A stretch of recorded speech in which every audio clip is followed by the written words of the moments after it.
This is Tom from East Tennessee. He loved the sound of bluegrass music filling the air from his neighbors' porches.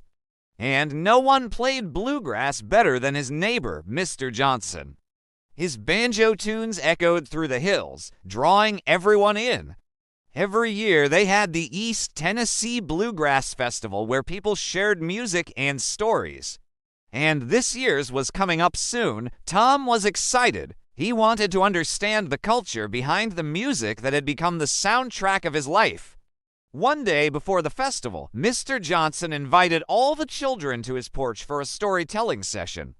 He started, "Bluegrass is not just music, it's a way of life here." He told them stories of the early settlers and how they used bluegrass music to stay connected to their roots, to each other, and to the land that had become their home. He explained how the music evolved, carrying with it the joys and sorrows, the hopes and dreams of generations past. "It symbolizes our strength, our unity, and our resilience," Mr. Johnson concluded, strumming his banjo. "Now, do you want to hear some real bluegrass?" The next day was the festival, and Tom could feel the excitement in the air. His heart thumped as he watched people dancing, clapping, and singing along to the lively tunes. It was a celebration of life, of community, and of the enduring spirit of bluegrass. Then it was Mr. Johnson's turn to play. He took the stage with a flourish, and his fingers danced on the banjo strings, weaving magic and captivating the crowd. Each note resonated with the stories Mr. Johnson had shared, bringing the music to life in a way that only he could.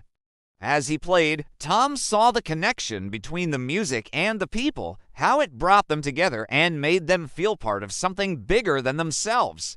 When Mr. Johnson finished his set, Tom sat on his porch steps, the music still ringing in his ears. He thought about Mr. Johnson's words, realizing the depth of his storytelling and the richness of the bluegrass tradition. He understood now how this music was more than just notes and chords. It was a language that had carried the stories and the soul of his community through generations. Inspired, Tom decided to learn bluegrass. And what better way to start than with a mini banjo? Mr. Johnson, seeing the spark in Tom's eyes, gifted him a mini banjo right then and there. And so Tom began his journey into the world of bluegrass, guided by Mr. Johnson's wisdom and the haunting melodies of the hills. Days turned into weeks as Tom practiced, his mini banjo soon replaced by a full-sized one. His tunes mingled with the birdsong and the rustling leaves, adding to the music of the hills. With each strum, he felt a sense of pride and accomplishment, knowing he was carrying forward a tradition that had echoed through his community for generations. Before long, it was time for the next festival, and this time it was Tom's turn to take the stage.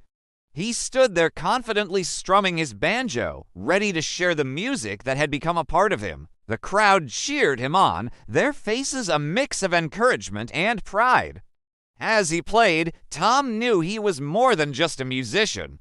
He was a storyteller, a keeper of his community's history, and a part of something that had become an integral part of who he was.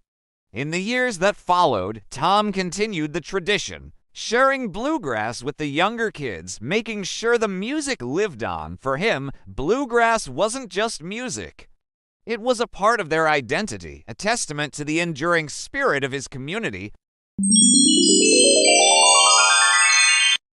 Subscribe for more.